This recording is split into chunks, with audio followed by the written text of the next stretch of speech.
Hello, Potato, and welcome to Weekend Magic for March the 11th, 2023. Yep, yesterday was Mario Day, and we've missed it. Now, since this is a video series largely geared around consumerism, around buying things and acquiring possessions, let's go through the thing that interested me the most this week, and it is not a Disney thing. It's not from Shop Disney, although we do have, not this coming Monday, but next Monday will be the 1930s era for Disney Decades.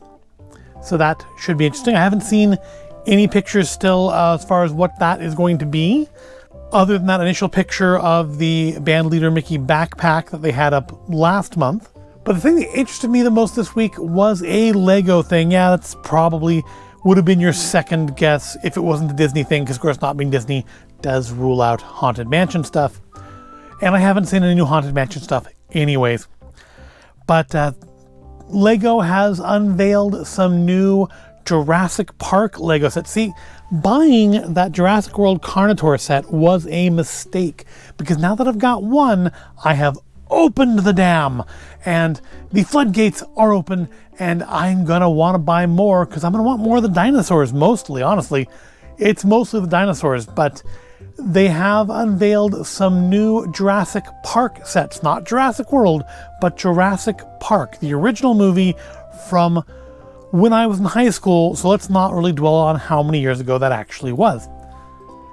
And there are, it looks like from what they've shown on the Facebook page, there's going to be at least 5 sets, but as of at least last night, I haven't looked this morning, but as of at least yesterday, on the Lego website, they have unveiled 4 of them. 2 of them I definitely want to get, the third one, maybe. So the one I don't want to get is I think it's a Raptor Attack. It comes with, and you can go to the Lego website and look at these yourself if you want. I probably haven't put pictures up here, but then again, maybe I have. At this point, who knows? But the first one they've released, the one that I absolutely don't want to get, is, I think it's called the Raptor Attack. It features Muldoon and Dr. Sattler and a raptor, and it's fine. It looks cute and all, but no real interest. Now, the kit that I definitely want to get, I definitely, absolute number one of these kits that I want to get it's the one with the Triceratops. I don't remember the name of it, but it comes with Dr. Sattler and Dr. Malcolm.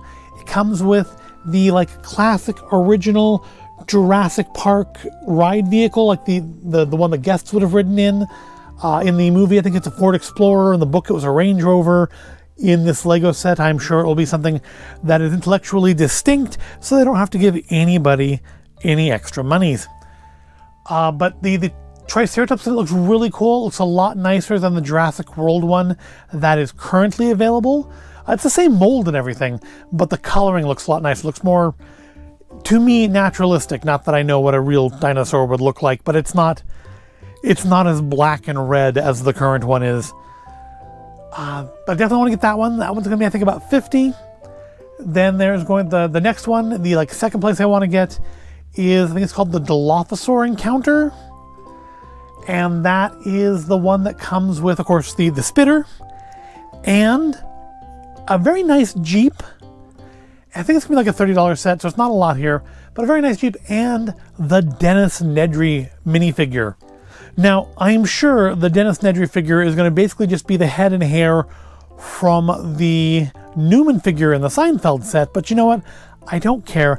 I'm fine with having 2 Wayne Knight minifigures. Indeed, I kind of want it largely because it comes with the Wayne Knight minifigure. I have this idea in my head of doing pictures where Newman and Nedry face off with Jerry, and that probably will never happen, but I'm still very much into it. The kit also, it's going to come with a little tiny can of Barbasol. And then the 4th kit they've revealed pictures of is, I think it's called the Brachiosaur Discovery. And of course, it's that scene from the movie where Dr. Sattler and Dr. Grant first see a full-on life-size Brachiosaur. This kit's going to come with another nice vehicle and a Dr. Hammond figure, which is also nice. But the thing that makes me kind of want it is, first of all, the tree build in it's very nice, but it comes with a big Brachiosaurus, and that looks really nice. It's not a thing that I have a space for in the city. The Dilophosaur and Triceratops I can probably work in there. The Brachiosaur, probably not. And that's why that kit's only a maybe. It's going to, I think, be $70 or $80. And it looks nice. It looks impressive. I like the Brachiosaur. I don't know they've done a Brachiosaur before. But I'm definitely into the look of it. But it's still a maybe. I think, like I said, it's going to be like $80, I think. And there's a lot of LEGO kits coming out and already out that I want. So you can't have it all. And then on the Facebook page, they showed pictures of what appears to be the visitor center, which looks like it may come with the T-Rex and maybe some more raptors, or at least one raptor, because it shows like that scene from the end of the movie with the when dinosaurs ruled the earth sign fluttering down in front of the T-Rex, but done in Lego. So yeah, I mean, those look really nice, and it's nice to see some Jurassic Park stuff, because I feel like all we've really had in the last years that's Jurassic Park was that big gate set with the really, really nice T-Rex. And then the T-Rex Escape set that came out last year before, maybe at this point. It's still available. Actually, was in the LEGO store last night. Didn't buy anything. There are no promo kits, and if they're gonna make all the promos now be at $200 level, I'm only gonna buy stuff when there's promos. So I didn't buy anything, but they did still have the T-Rex Escape display there. I think it was like 100, and just the T-Rex in it doesn't look as nice as the one from the old gate set. Okay, but now that I've been wibbling on for like 6 or 7 minutes about things that we don't have to look at, let's look at the thing we do have to look at, and it is Disney. Not from Shop Disney, but it is Disney. And if you remember last year, I think it was last year still, I did like three weeks I did videos on Super 7's Disney Ultimate Series 1 figures. I had purchased Prince John from Robin Hood, the Pinocchio from Pinocchio, and Sorcerer's Apprentice Mickey, because I have to get Sorcerer's Apprentice Mickey. And I was fairly impressed with all of them. I mean, Prince John was overall the most impressive. I liked the Mickey one, but Prince John was the most impressive. However, before those came in, and they came in quite a bit late, they were supposed to come in, I think, in 2021, and they showed up in like early 2022 instead. I had already pre-ordered some figures from Series 2, which was supposed to come out like last summer, I think maybe early fall. They actually came right around Christmas time, and they've just kind of been sitting here waiting for me to actually open and look at the ones that I bought. I didn't buy all of them. Just like with the first series, I didn't buy the whole collection, but I did buy some. And today we're going to look at one of those, and it is from a Disney classic, Alice in Wonderland, the Alice figure. Now, just like the first series, and from what I've seen, like at SAC Anime and stuff, like all Super 7 Ultimates figures, it comes in a plain brown box to presumably protect the fancier shiny box on the inside. Not much to look here. It's not a toy, it's an adult collectible, and it may contain small parts. Indeed, I can pretty much guarantee it will contain small parts, because they're probably going to be extra hands for Alice. Now, I think I did, when it first came in, I did pop it open to look at it just to see what condition it was in, because I knew it was probably going to be a while, because it came in again around Christmas, and we had stuff from Disneyland to look at. And I knew it would probably be a while before I got to doing a video on them, so I did want to make sure they were like in decent condition, like nothing obviously broken about them. So if I had to send them back or something, I could do so. This does not want to come open. That's annoying. Now look at the side, and then I think I'm starting to tear the box here. This is the side I would have opened already too. Let's slip this under. There we go. We're smarter than a box here. We're void of intelligence, but we're not that stupid. All right. So let's slide out Alice's inner box, and of course, it is not faced the way the front of the box is. There we go. Comes wrapped in plastic just to keep the shiny surface of the box from getting scuffed and scratched. And maybe I didn't open this one, because the tape doesn't look like it's been disturbed and then retaped. So maybe I didn't look at this one. Well, here's hoping there's nothing wrong with it, huh? Let's see if we can get that off. Yeah, I guess I definitely didn't look at this one. I thought I looked at all of them. I guess I did not. All right, so removing Alice's box from its protective sheath. We've removed the outer box, we've removed the plastic, and now to remove. Yeah, it's over like that, okay. To remove the inside and see. See, I was kind of hoping this would just slide off and we'd have a nice little reveal here, but that's apparently not going to happen. So we'll do it. We'll fake it. We'll do this. Now, you can imagine in your head, thus spake Zarathustra. I don't think that YouTube has that in their sound library.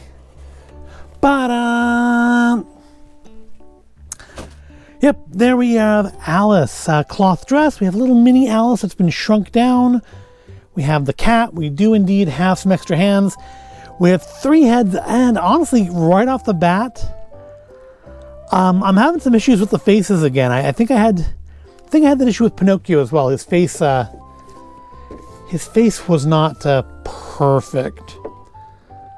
I like the face that's on her, though. I mean, the other faces are nice expressions, but I don't know, something. Maybe it's because they're not attached to her body. I mean, I suppose that explains why she looks so incredibly shocked. If I didn't have a body, I'd probably be very shocked as well.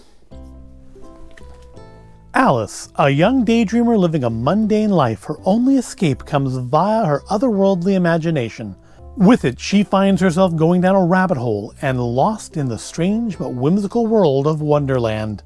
With the help, or occasional hindrance, of the inhabitants, Alice must find her way back home before she loses her head. Well, it's a bit late for that. So also, interesting detail, we have the Cheshire Cat's grin on the top of the box, with the seal sort of making the cat's nose. So, seeing as we have that there, does that, if you shine the light through it, does it? No. I was kind of hoping that maybe that would like look really cool or something, but no. It does not look really cool, it just looks fine. So yeah, so we have 2 heads, we have the little like eyeglass owl thing. Did that actually go on her? I don't remember. I haven't seen the movie in years. I've ridden the ride in the last couple months, but I haven't seen the movie in a long time. Well, let's pop her out of the box and take a better look at her. I am indeed going to, again, ruin the collectability of this figure by cutting it open. Here, we'll do that part on camera so we can all see me destroy the value of it together. There, we've done that. You know, interesting. So the original series, the ones I've looked at in the past, are still available on Big Bad Toy Store. This is not a sponsored video, of course. I did pay full price for these, but those original figures, which again are still available, are $44.99. They're 45 bucks. They were 45 bucks when I pre-ordered them. They are still 45 bucks. This series and the upcoming Wave 3, and yes, I have pre-ordered a couple from Wave 3. They're due in, I think, September is what it says, so probably sometime next year. Those ones are $55 each. This one and those ones are $55 each. So I'm not quite sure why the price has gone up. I mean, does this have considerably more stuff? It definitely has more hands than I thought it did. I've got the Drink Me bottle down here. I feel like this stuff I'm going to probably leave in the box because it will get lost. It'll get horribly, horribly lost. Little tiny hands. Well, let's get her out of the package. All right, so at least we have all the big bits out now. I did leave the hands and the Drink Me bottle in the plastic. They're held in there actually quite well, and I don't want to lose them. I probably won't take any of them out until I decide which bits I'm going to use displaying her. Now, the very first thing I did notice taking her out, first of all, nicely, unlike our recent forays into NECA figures, she was not held in by any weird double-banded plush tag. She had a proper wire twisty around her waist. That little plastic thing there protected the waist from getting messed up. And little, like, loops. I don't know if they show up here, because they are kind of like that plush tag. I think, yeah, those are actually the exact same plush tags as the NECA ones. That her feet just kind of slipped in behind. Now, the first thing I notice about the figure is she is a lot less, I'm going to say, solid than the Series 1 figures that we looked at. And I don't mean to say that she's made of gas or liquid, just that she's much more like, say, a Figma or a Revoltech as far as being very, very slim and kind of delicate feeling. Maybe not quite as delicate as those, but pretty delicate. Like, this knee joint doesn't really want to bend, and I really don't want to force it to see if it how much it bends. But also, part of the spins, now, if you have any Figmas or Revoltecs, of course, they come with stands. She does not seem to come with a stand. There is no stand in the box. There's no stand in the plastic shell. There's nothing to hold her up.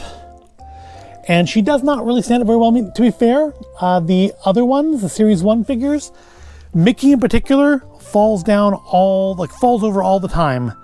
And the broom he came with seems to want to kind of sort of melt. It's maybe a little too soft a rubber to action. I feel like maybe these aren't meant to be taken out of the box and displayed on a shelf the way I am doing, because it doesn't stand up super well. It does seem to be sort of developing a hunchback. I may have to eventually put that figure away. But yeah, she's very delicate, and I mean, she does have, luckily, the little peg holes in her feet. So I feel like next time I go to Target, they sell, I think they're NECA branded actually. They sell those little disc stands. You can't see it, but well, I can crank it up. You still probably be able to see it because it's behind stuff. But Pennywise there is held up by one of those kind of stands. So I think next time I go to Target, I will have to get another set of those stands to put under her so she'll stay upright. And that's assuming her knees, which are very stiff, will hold her. Now she does come with a kitty cat with a pink face. I don't remember this cat at all. Is this her cat? Is this a Wonderland cat? I do not remember this cat. So we'll put it to the side. Comes with the little owl glasses. Now, these are meant to go on her. I feel like she wears these at some point in the film, right? Like that? I mean, they fit on her. They fit on her better than Alf's glasses fit on him, so I'm assuming that's intentional and kind of weird looking. She comes with the little mini shrunken Alice, which is actually, I don't think I think it gets too blurry if I get too close to it on camera, but the paint job on the face is actually quite nice. It's still pretty detailed despite being so small. And then she has these two different expressions for her head. This one in particular, it does look like it has been perhaps chopped off and the eyes are rolled up a little bit. Like if I get the Red Queen figure, I could perhaps do her head be off, and that was a weird structuring of that sentence. And that head would be the perfect one for it, I think. But the dress is nice. It is fabric. They have given her little underdress, which has wire reinforcement in it. So you can do like the sequence where she is floating down the rabbit hole, I think. That look about right? Now again, I would need a stand, and they do actually have those ones that are like similar to the Revoltech stands that go around the waist. So maybe I'll get her one of those instead, because then I could have her be in like mid float, and that might be where like this head would be good. How easy is it to take the head off? That's always a question on these. You give me replaceable heads. Oh, see, I hate this because, oh, there we go, just turn it sideways. It's like I always feel like I'm gonna snap the whole neck off. Get this, there we go. There we go, that looks pretty good. So the dress is, or at least the lower half of the dress and her like kind of overage here. These are cloth. Again, there's a wire. Is the wire in the underdress? The petticoat, isn't that what it's called? Yeah, the wire's like right there. Is that one up here? No, there's no wire up there, just down on the bottom. But you can kind of puff that out and have her falling, which that actually may be the way I go with it. Get one of those big stands and have her in mid float. Articulation's pretty good. It's nice that this piece of cloth is here because it does kind of hide that. If you put her arms out, that does look kind of weird. The dress doesn't work super well that way, but again, that covers up the worst of it. And so yeah, she's got her feet and stuff. They've actually sculpted like the edge of her, bloomers? Whatever the shorts women wore under the dresses back then were called. I feel like bloomers is right. But they have sculpted the little frilly ruffles there. And I guess that's why her legs actually bend forward a little bit for the falling or for the sitting. I don't know. I don't remember. She does have, as far as articulation, we do have torso twist. We don't seem to have any actual flex there at all, but we do have twist. Oh dear. And her leg is dropped off. Thankfully, it does not appear to be broken. It looks like it just popped off. So, again, not a toy. This is an adult collectible. And I'm probably just kind of pushing my luck by playing with it here. Okay, so, my original thought when I opened the box up was that I didn't really care for this face in particular. It was this face I thought looked weird.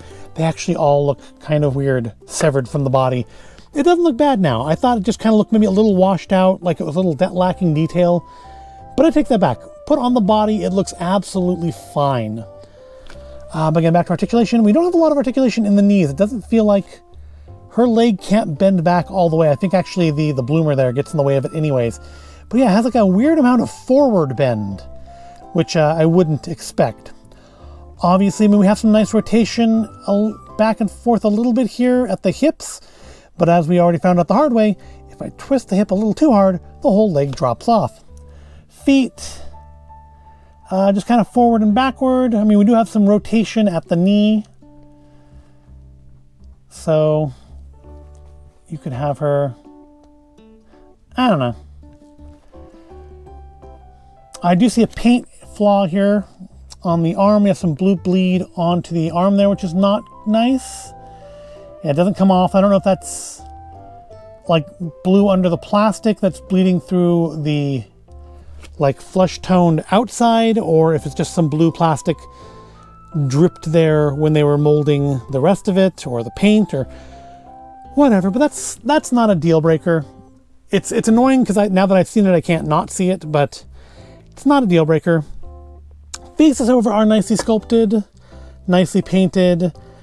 Again, just a little disconcerting when they're off the body. The hair is sculpted nicely, I think. I like the way they've done the hair on it. And yeah, nice detail on the face. No real paint bleed or anything on here, thankfully. No spots of paint where they shouldn't be. This little guy here, if I can pick him up again, super delicate feeling, very spindly. But again, it does mount like right on her face. I'm not going to display it that way, I don't think. And the cat also nicely painted, nicely molded. No real complaints other than the fact that I just don't remember who that cat is. So, how do I compare her to the first series, though? Because that's what I have to look at. Because again, she cost more than any of the ones that we've looked at from the Disney Ultimate series up to now. And she doesn't stand up like for absolute beans, which is annoying to me at this point. Like I said, a trip to Target. They have those stands in the adult collectibles area.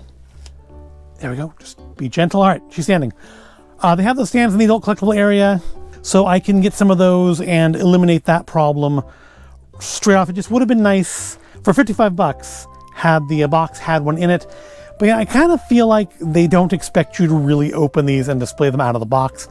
In fact, I feel like they kind of expect you to leave them in the brown box and never really look at them at all. Just be happy that you have them stored somewhere safe, so that perhaps you can sell them for some large profit in the future to somebody who missed out on them and is a much bigger fan of Alice in Wonderland than you are.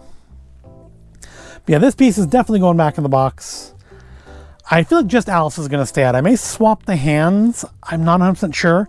I may have to go back and watch the movie again just to see what I ultimately think about how to pose her. But it's a nice figure. It's nicer than Pinocchio. It is not as nice as Prince John. Prince John is still, to me, out of the four of these that I've looked at, my favorite one. He stands up really well. He's super detailed. And it's just weird to have a Prince John action figure. So he's still number one. Pinocchio's number 4. So the question is she better than Mickey? And honestly, it is. I'm trying to set aside my opinions of Sorcerer Mickey here. And it's not, it's fairly close. I'm going to say she's not as good as Sorcerer Mickey, just because Mickey came with the broom and the spell book. And those things are both on display, and I feel like only thing that's going to end up on display is her with whichever hands I leave it with. Also, Mickey came with an axe, which was kind of cool. And also, I think 3 faces. And so, I mean, they're equal in that part. The broom is definitely better than the little cat. I mean, we do have the cat and the shrunken Alice. But, I mean, this is certainly not as good as an axe. And we don't have like anything equivalent to like the spellbook. Now, of course, she's a bigger figure than Mickey. Mickey's smaller, so it makes sense that he comes with more extra little goodies to make it with the fact that he is probably the smallest of the original collection. Pinocchio is pretty small too, but they're certainly tied for being smallest. So it makes sense that he would come with some extra goodies. And of course, Pinocchio came with Cleo and Figaro. So I'm going to say that Mickey is better. So it puts her in, of the 4 that I've looked at, puts her in 3rd place. Now they are making a Red Queen as part of Series 3. And the 2 of them together certainly gives her the potential of being made better. It's one of the situations where other figures may bring her up. May also change the way I end up displaying her once I have the Red Queen. But I do like her though. I do like the sculpt like the mold. I wish that little blue blob wasn't there. And I do wish she was a little more flexible in the legs. Again, the arms are fine. We have lots of flex. We don't need pivot though. Only some pivot. Very limited pivot. Hands, of course, twist. And I think some of the hands have a little more bend than others, but looking at them, yeah, like this one. This one's more flexy than this one is for some reason. We have more twist on this one, I think. Is it twisting? No, it's definitely twisting at the elbow. I thought maybe it was twisting at the cuff there. But yeah, it's twisting at the elbow. This one, less so. Interesting. But yeah, the sculpts are nice. I think it does capture the look of her from the animated movie. So, I mean, complaints I have are fairly minor. But I do think for now I do need to get her a stand so I can have her kind of be in mid-float. Like when she's going down the rabbit hole. But yeah, I'm still happy with my purchase of the Disney Ultimates so far. I'm definitely going to get more of them. They're very nice figures, especially for the price. At $55, that does sound like a lot for a figure, especially given that, there she goes. Especially given that like NECAs generally are around 25 to 35. I mean, some are more, the bigger ones are more. But compared to like Revoltex or Figmas, which are usually more like 80 to 100, 55 is not that bad of a price. I still do wonder why they are $10 more than the first series.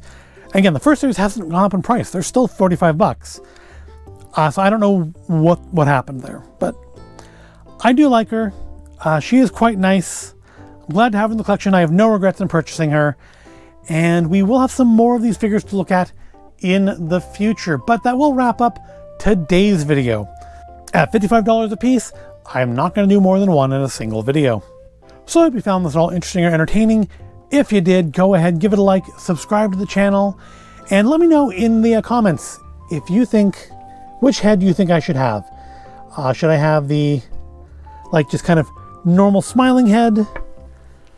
The mouth agape, kind of eyes rolled back in the head, like perhaps she has had her head cut off head? Or the one that's on it currently, the extremely shocked, perfect for falling down the rabbit hole head? Let me know in the comments. But at this point, I will thank you for watching and say to you that I'll see you in the next video.